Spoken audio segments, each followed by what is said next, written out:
One of the newest functions we've added to the website this year is the opportunity for you to actually nominate somebody for our voted board positions that we will vote for in May of 2010 at our state level membership meeting to be held in Almaty, Oregon.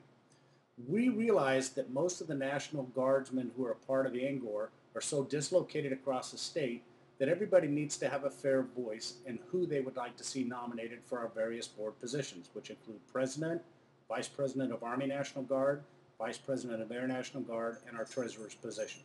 So in order to do that, what we've done is we've placed the nominations online for you to quickly get here and nominate somebody.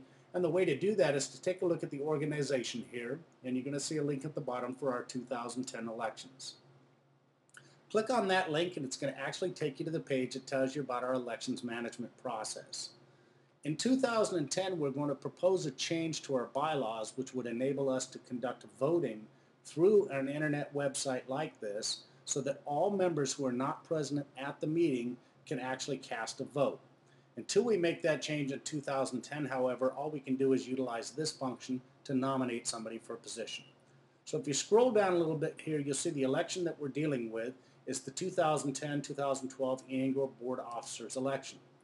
At present, we have folks that have been nominated for the various positions, the President's position here, the Vice President Army National Guard, Vice President Air National Guard, and the Treasurer.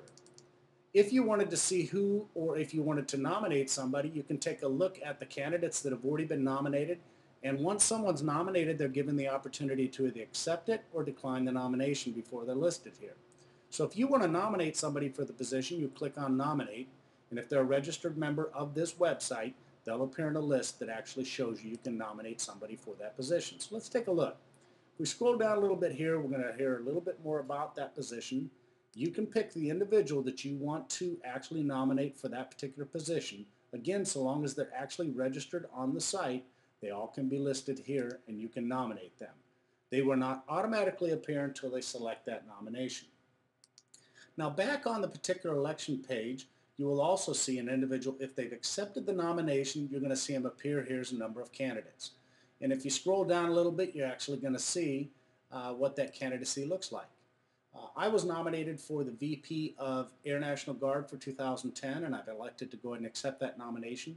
So I have an opportunity to tell you a little bit about who I am, why I've accepted the nomination, and see a photograph about me so that you have an opportunity to actually vote. If you were to click vote here, however, this year in 2010, it is not going to do anything for us. We cannot count the online votes until we do the bylaw change. So hopefully that gives you a little introduction about the actual process of nominating somebody for one of our elected positions. Thanks.